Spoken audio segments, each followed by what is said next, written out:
Pontevedra conta as horas para estrearse como sede dos Premios Feroz 2025. A alfombra vermella despregarase o sábado no recinto feiral. Pasarán por ela nomes propios do audiovisual español, como Pedro Almodóvar, Candela Peña ou Carmen Machi. Que tal? Moi boa noite. Ao redor dun milleiro de persoas asistirán á gala do sábado, que estará presentada polo actor Ladani. De seguido ampliamos esta información, antes titulares. O BNG leva ao Parlamento os recortes sanitarios e Muros Noia denuncian a redución de persoal no PAC de Noia, que dá servizo a toda a comarca. O Comité de Empresa de Ence convoca unha xornada de folga na factoría de Lourizán. Reclaman melloras na seguridade laboral, na xestión de persoal e investimentos nas instalacións. Hoxe en Madrid celebrouse a segunda xornada de Fitur. A Deputación de Pontevedra e as mancomunidades Riada, Estrela e do Salnés presentaron as súas propostas para atraer máis turistas ao territorio.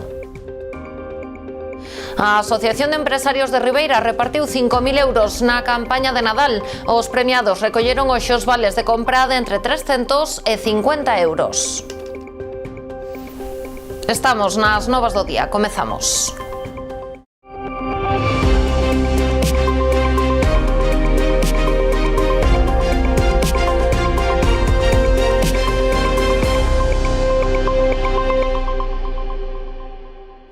O BNG levará ao Parlamento varias iniciativas ante o recorte de persoal na área sanitaria de Muros Noia. Ademais da redución dun médico de reforzo no PAC de Noia, denuncian a perda da consulta da matrona en Outes e a existencia dunha única ambulancia para toda a comarca. O punto de atención continuada de Noia atende na actualidade a unha poboación duns 28.000 habitantes, posto que dá servizo tamén aos concellos de Outes, Lousame e parte de Porto do Son. A pesar do amplo número de pacientes potenciais, o servizo ven de sufrir dende principios de ano un novo recorte, eliminando o médico de reforzo en quenda completa durante os festivos e fins de semana. Este PAC contaba hasta o último do ano 24, contaba nos días laboráveis con un horario de 3 da tarde a 8 da mañán, donde dispoñía de dous equipos de médico e enfermera ou enfermero para atender as consultas. E nos días festivos e nos fins de semana, 24 horas.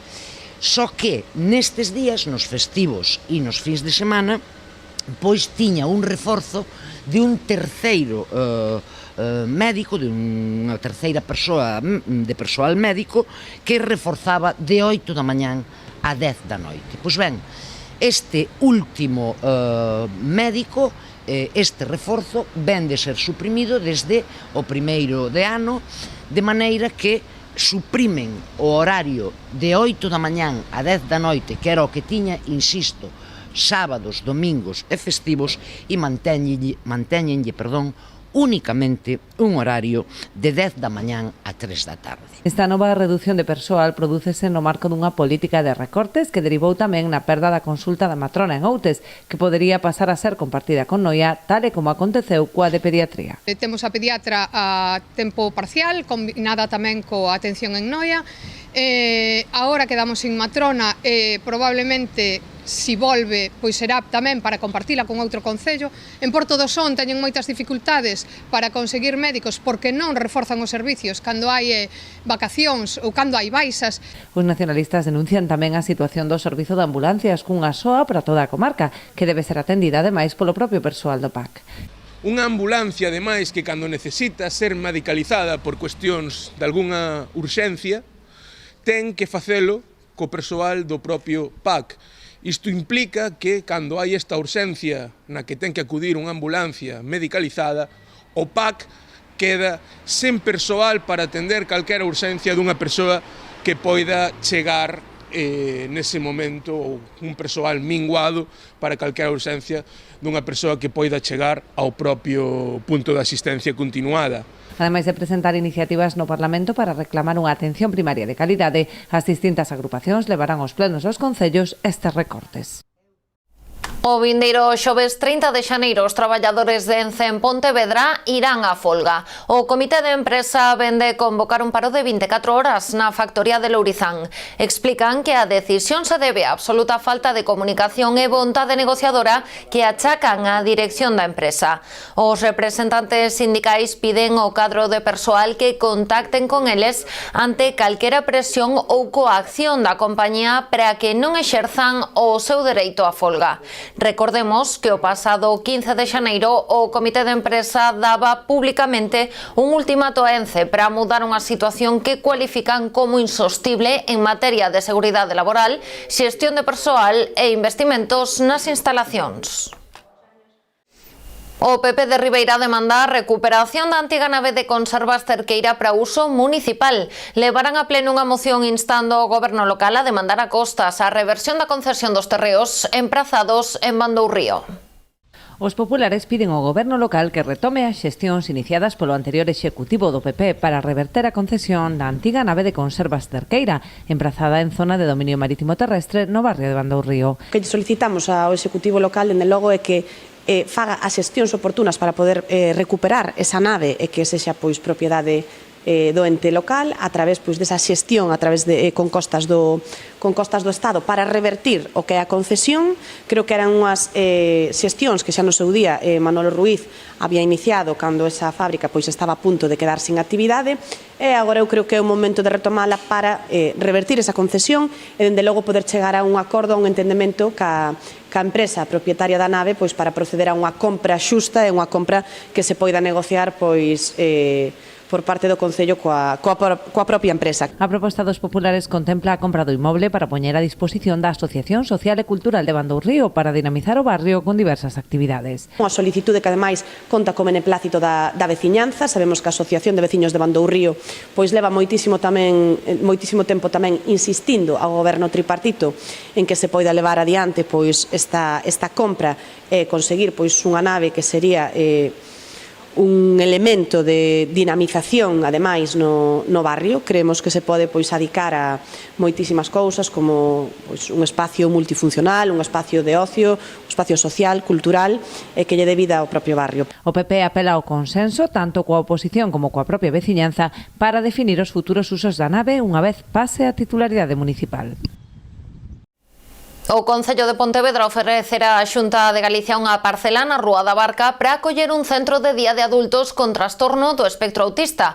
O goberno local solicitará unha reunión coa Xunta para coñecer se existe interese por parte do Executivo Autonómico en levar adiante este proxecto. Unha iniciativa que parte dun acordo plenario unánime sobre unha moción do Partido Socialista. O solar ten unha superficie de 753 metros cadrados. Podermos solicitar en breve ou nos vindeiros días unha reunión co departamento que considere ou que sexa oportuno da Xunta de Galicia e solicitar unha reunión para podermos falar con eles e ver primeiro, coñecer o seu interese na construción dun centro desta natureza en Pontevedra e despois tamén coñecer que tipo de características ten que ter a parcela, o sitio, a superficie imprescindible, porque eso xa vai a depender do que nos diga a Xunta de Galicia. A obra de humanización de varios camiños en Nebra no Concello de Portodosón, unha actuación deseñada polo arquitecto Carlos Seoane, vende ser nomeada finalista da Open Call na 19 Exposición Internacional de Arquitectura da Bienal de Venecia. Das 32 obras finalistas de toda España, esta actuación, levada a cabo na contorna de Santa María, foi o único proxecto de espazo público seleccionado. A intervención pretendeu rescatar o carácter orixinal a través do debuxo xeométrico do curso da auga por medio da rúa. Entre os traballos executados no lugar destaca a renovación da pavimentación da contorna con empedrado de granito silvestre e a mellora da accesibilidade dos seus espazos públicos, adaptándoos así ás necesidades actuais da poboación. Dende o Concello sonense destacaron a importancia deste recoñecemento que sitúa a Portodosón no mapa a nivel internacional e pon en valor a actuación levada a cabo. Todo listo en Pontevedra para converterse este sábado no centro de todas as miradas do mundo audiovisual. O recinto feiral acollerá unha nova edición dos Premios Feroz, congregando máis dun milleiro de persoas. Entre elas nomes máis que coñecidos como Pedro Almodóvar, Joan Imri, Candela Peña ou Carmen Machi, que desfilarán pola alfombra vermella pontevedresa. Pontevedra xa conta as horas para converterse na sede dos Premios Feroz deste 2025. O sábado, a alfombra vermella despregarase as portas do recinto feiral, que acollerá preto dun milleiro de convidados. Francamente nos hemos encontrado es una ciudad que palpita culturalmente de una manera tremenda. Xa está confirmada a asistencia de persoeiros do audiovisual como Pedro Almodóvar, Joan Imri, Candela Peña ou Carmen Machi. Son algúns dos nomeados aos premios que se entregarán durante a gala, que estará conducida por la Dani. Sobre la gala. Efectivamente no puedo decir mucho, pero bueno, yo creo que va a ser una gala muy divertida. Bueno, ya que yo sea el presentador, creo que dice mucho de la gente de los Feroz, ¿no? Creo que están un poco locos y que son muy canallas. Y va a ser una gala, pues creo que va a ser reivindicativa, sin caer en... Bueno, va a ser reivindicativa, va a celebrar el cine, va a celebrar la diversidad y va a celebrar todo lo que está bien. A gala do sábado será a culminación do idilio entre Pontevedra e os Premios Feroz, despois do éxito das actividades previas que se realizaron durante o 2024. Sempre dixemos que queríamos que os Feroz deixaran pegada en Pontevedra e que a cidade de Pontevedra deixara pegada nos Feroz, porque a cultura é un elemento imprescindible na nosa cidade, e que, en todo caso, o audiovisual, con todas as súas formas, ten unha relación especial coa boa vila de Pontevedra.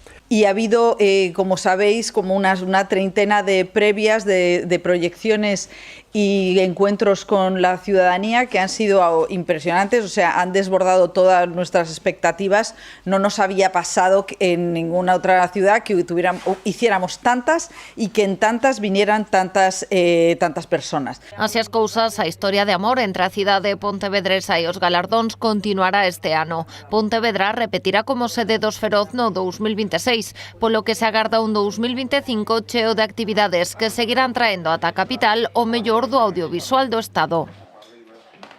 Facemos unha pausa para a publicidade. De seguido imos coa información que nos chega dende a Feira Internacional de Turismo de Madrid.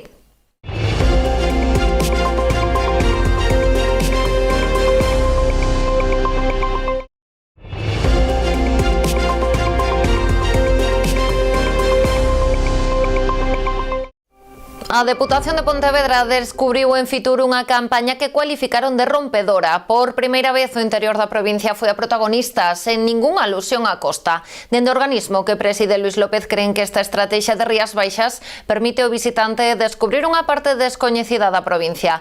Defenden que a acción turística ten que chegar aos 61 concellos. Este ano a Deputación de Pontevedra aposta por levarnos terra adentro para amosarlle ao mundo que o destino Rías Baixas é moito máis que costa. Aproveitaron o seu paso por Fitur para difundir os atractivos que ofrece o interior da provincia de Pontevedra. O presidente fala dunha campaña rompedora. Rompedora porque a segunda provincia de España que máis kilómetros de litoral ten non falou de costa, sino de interior. A que máis bandeiras azuis non mostrou nada de mar. A provincia das bateas non hai bateas, a das illas si, Ons ou Arcís non apareceron as illas. A máis soleada de todo Galicia non houve mar, senón que foi todo terra, interior. Por primeira vez houve unha presentación dunha campaña na que non apareceu nada de mar. Unha aposta polo territorio máis descoñecido da provincia para que a acción turística de Rías Baixas chegue aos 61 concellos pontevedreses. Todo isto baixo o lema Cando volves. Ven a recoller ese sentimento de hospitalidade, esa acolledores que somos en Galicia e logo, por suposto, queremos, porque así o recolle a nosa estrategia, levar todo o turismo a toda a provincia, aos 61 concellos da provincia. Os 61 concellos son Rías Baixas. E no interior de Galicia, pois hai moito que descubrir, moito que ver. A proposta contou cunha gran acollida. A presentación da Deputación de Pontevedra encheu o expositor galego na Feira de Turismo. É unha mostra de que as Rías Baixas desperta moito interese non só en España, senón tamén fora de España, e o que nos está a levar que, por exemplo, en turismo internacional teñamos un incremento como o que teñamos, e dentro dos propios aquí nacionais, pois hai moita xente que ten moitas ganas de vir a descubrirnos, pero que os que viñeron queren volver. A axenda da Deputación de Pontevedra e Madrid está chea de citas. Nestes 3 días dedicados ao público profesional en Fitur, o Goberno provincial ten previstos máis dunha quincena de actos. A posibilidade de estar nunha feira das máis importantes do mundo desde o punto de vista turístico non podíamos desaproveitala, e de aí pois toda esa intensa axenda que tivemos de encontro de actos, e non só a miña como presidente ou da deputada Nava Castro, senón de todo o personal Rías Baixas, que está a realizar un traballo magnífico onde xa se prepara con unha antelación moi grande pois todo ese tipo de encontros. E avanza López que logo de Fitur a Deputación seguirá a desenvolver a súa acción turística desta volta en Berlín. A Ría da Estrela presentou en Fitur as novidades da súa oferta turística baseada este ano no seu primeiro catálogo de peregrinacións marítimas a través da ría de Muros en Noia. Aproveitou a súa presenza na feira para presentar tamén o primeiro itinerario cultural e paisaxístico circular, tomando como referencia dúas rutas xacobeas, o camiño de Fisterra-Muxía e o camiño da ría de Muros Noia. A Ría da Estrela escolleu Fitur, a feira internacional de turismo máis importante en canto a volume de participantes e asistentes, para presentar as principais novidades da súa oferta turística para este 2025. O alcalde de Noia, Santiago Freire, que ven de asumir o cargo de presidente da entidade en sustitución da alcaldesa de Lousame, Teresa Villaverde, foi o encargado de presentar o xeodestino, vinculado esta vez ao Camiño de Santiago. A primeira das propostas, o primeiro catálogo de peregrinacións marítimas a través da ría de Muros Noia, que ofrece a posibilidade de facer a ruta navegando de 3 formas distintas. Son as rutas de peregrinación marítima con 3 operadores que a través do cumplimento das 90 millas náuticas, partindo dende o porto de Baiona e facendo un percorrido pola ría de Vigo e ría de Arousa, chegando finalmente a ría de Muros Noia, con parada no porto de Muros e tamén parada en Portosín, permite a aqueles peregrinos, a aquelas persoas que fagan esa travesía en barco, ten que ser unha embarcación a vela, e o cumplimento desas 90 millas náuticas permite acadar a Compostelana. Pero a entidade aproveitou tamén a súa presenza en Fitur para dar a coñecer a Volta de Gloria,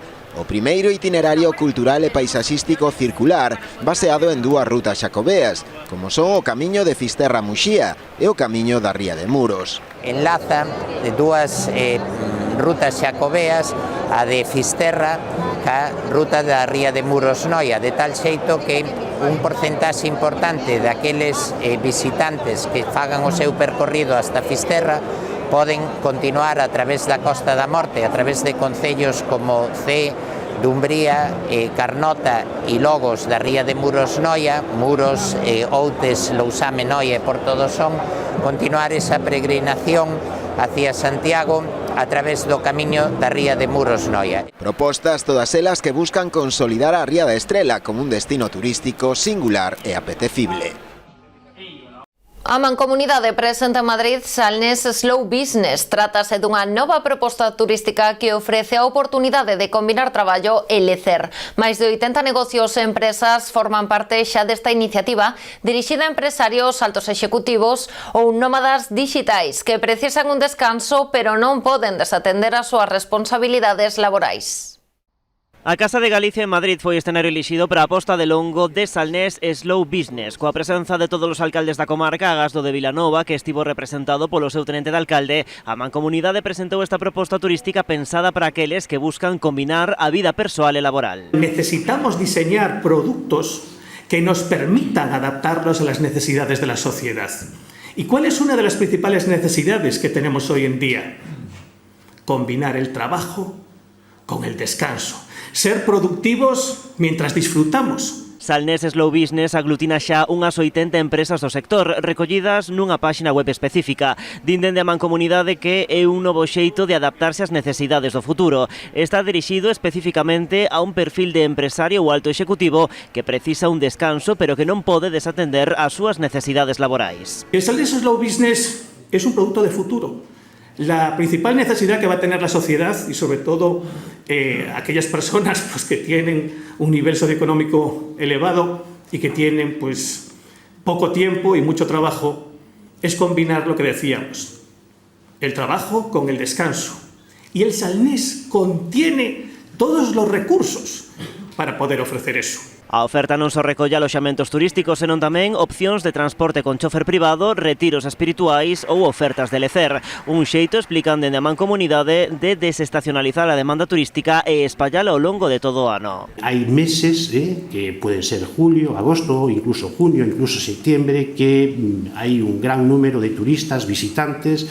Nosotros queremos un poquito más ambiciosos y eso queremos esparcirlo un poco más a lo largo de los meses, del año, y somos conscientes de que tenemos atractivo, que tenemos producto precisamente para que poder intentar que esos turistas internacionales puedan estar en nuestra comarca, que puedan disfrutar desta comarca. Porque a desestacionalización segue a ser o principal obxectivo da Mancomunidade en materia turística. Y en verano, como diríamos, estamos petados, estamos en el 100%. Tenemos que trabajar en esos meses, esos otros meses, en productos que nos traigan, que nos permitan para la gente que quiere salir de casa ese fin de semana, esa semana, no solo ser una opción, sino ser la opción.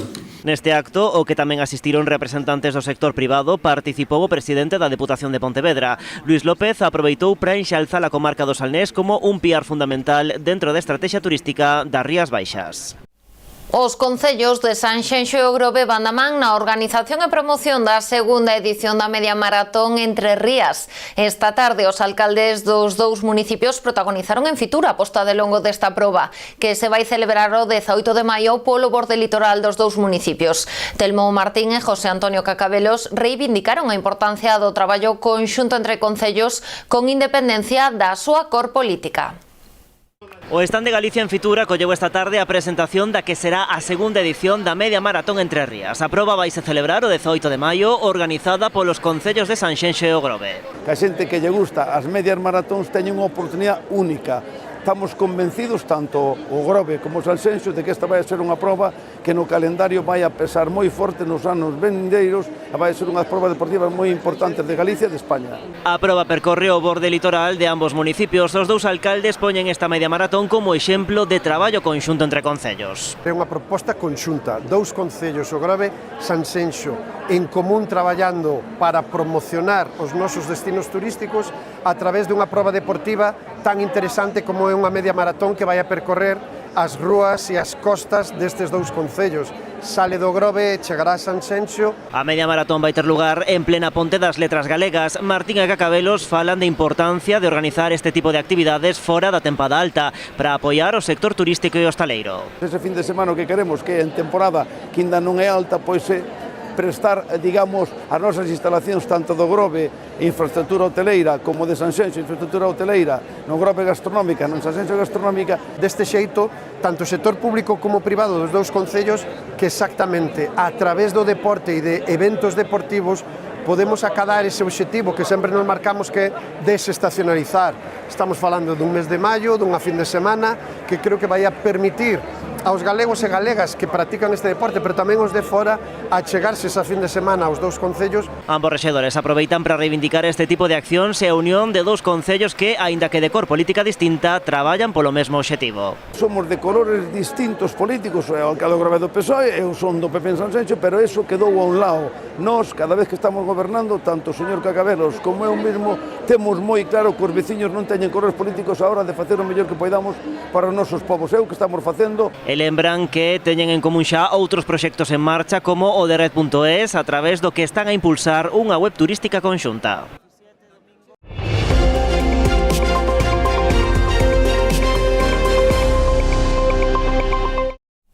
A Asociación de Empresarios de Ribeira entregou os premios da súa campaña de Nadal. Foron en total 5.000 euros repartidos en vales de entre 350 euros a consumir no comercio e na hostalería de Ribeira.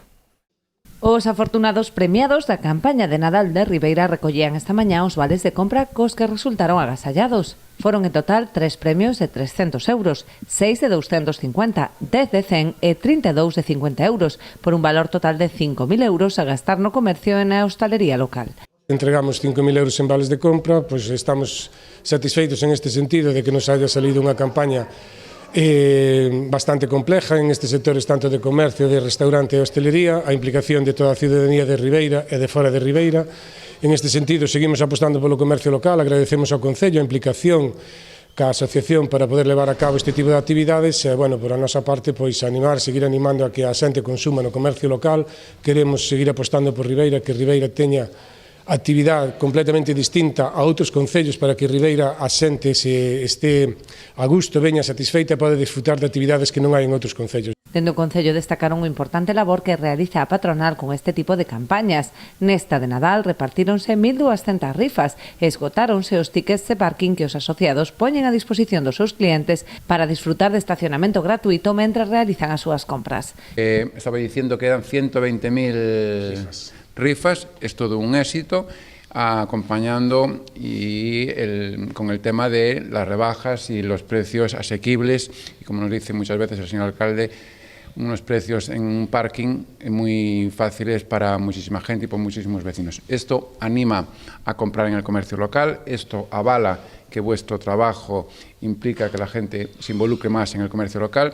Recojo el guante, como no es, como siempre se suele decir, y en este caso a la práctica, como dices tú, hay que llevar los hechos a la práctica y desde el equipo de gobierno pues recogemos ese guante para seguir apoyando vuestras campañas, porque realmente vuestras campañas es un éxito para vosotros, pero también es un éxito para todos los vecinos y vecinas de Ribeira y en este caso para el comercio local, que es lo más importante. Dende a asociación informan de que aínda faltan premiados por aparecer. Dispoñen ata o 31 de xaneiro ás 3 para presentar os seus boletos na sede da patronal. Muros mira o mar xa ten data. As xornadas de exaltación da cultura mariñeira da Vila Murada celebraránse entre o 4 e o 6 de xullo. Así o decidiu a comisión organizadora, que está a programar unha chea de actividades culturais e tradicionais que converterán a Muros no epicentro da identidade mariñeira durante esa fin de semana. Ademais das propostas do Concello, destaca a gran implicación do tecido asociativo da vila e da veciñanza, encargados de ambientar as rúas e prazas. Nas próximas semanas publicaránse as bases para participar no mercado mariñeiro e ofrecerase aos centros de ensino a posibilidade de participar no concurso para deseñar o cartel do evento, que acada este ano a súa 20ª edición. Ata aquí chegou esta edición das Novas do Día. Quedan agora con toda a actualidade do sector vitivinícola da man do programa Orixe e Calidade. Sexan felices.